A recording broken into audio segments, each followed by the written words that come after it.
Now, women make up more than half of the U.S. population, and people of color make up nearly 40%. But according to a new study from the Women's Media Center, newsroom staffs across the country do not reflect that diversity. Take a look at this. According to the report, women of color represent just under 8% of print newsrooms, 12.6% of local TV news staff, and 6.2% of local radio staff. Cristal Williams Chancellor is Director of Communications for the Women's Media Center, and she joins us now from Washington to talk about this. And we should note, Cristal, this is all happening with the backdrop of the Me Too and Time's Up movements, highlighting patterns of sexual harassment, wage discrimination, and other injustices. Are you hopeful that this report and those conversations are kind of happening hand in hand, or does this report also highlight some of the resistance that's out there? This report shows that there continues to be challenges within the industry.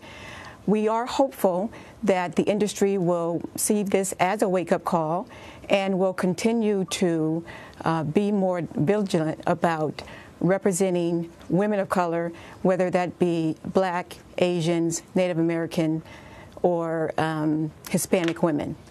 How, though, do you get there? You note that this is the 50th anniversary of the Kerner Commission report. As you mentioned, at that time, really criticized American media for not covering race issues sufficiently after the '67 race riots, and a finding being that communities act out when they feel like they're not being reflected, they're not being heard on the national stage. That's 5 decades ago.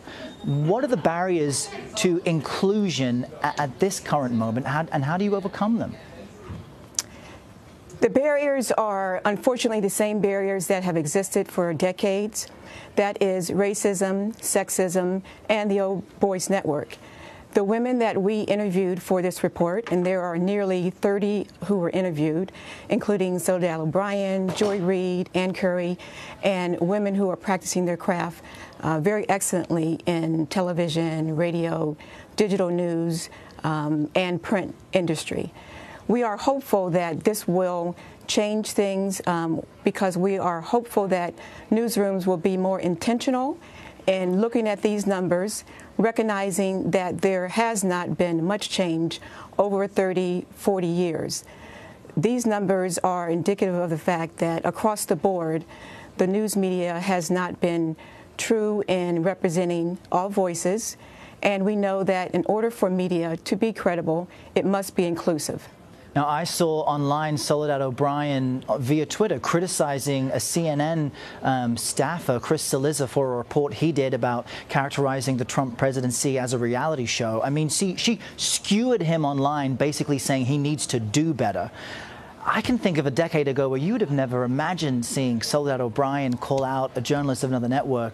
Is that the type of thing you are advocating for journalists of color and women to really just call out things that are unfair when they see them? I mean, what kind of advice do you suggest to working journalists of color and minorities out there today? I do, and Soledad is one of the women that we profiled in the report, and she talks about when she was at CNN how there was a need for a change, and so she decided to create her own media. We do encourage women journalists to call out the injustices that they see in the media, to continue to be very vigilant about the work that they do in the trenches, and to require that news organizations be more transparent with the public and throughout the industry. You know, you mentioned CNN. I worked there for a time, and it was at a time when the current head of the network, Jeff Zucker, was criticized by the National Association of Black Journalists for firing minorities, not just in front of, but behind the camera, because of 10% layoffs that were happening everywhere. Following that complaint, Jeff Zucker pulled funding for the NABJ convention that year. Do you feel confident that current executives just need to tweak and adjust what they do, or are you calling for wholesale change on behalf of the men, mostly white men, who lead major news networks? Well, these numbers show that the tweaking is not working, that there has to be a wholesale change. The industry needs to be more accountable to the public it serves. And as a result of the work of Soledad O'Brien, Joy Reid, and other women who are in the trenches, including the organizations like the National Association of Black Journalists, the National Association of Hispanic Journalists, and the Asian American Journalism Associations, are calling the industry to task and will continue to do so, as will the Women's Media Center. We feel that news organizations need to represent the audience that it serves, and it cannot do that unless the stories, voices, and experiences of women of color are part of that story. That's a very good point, and I appreciate so much the work that you do. Cristal Williams Chancellor, thanks for your time today. Thank you. Appreciate it.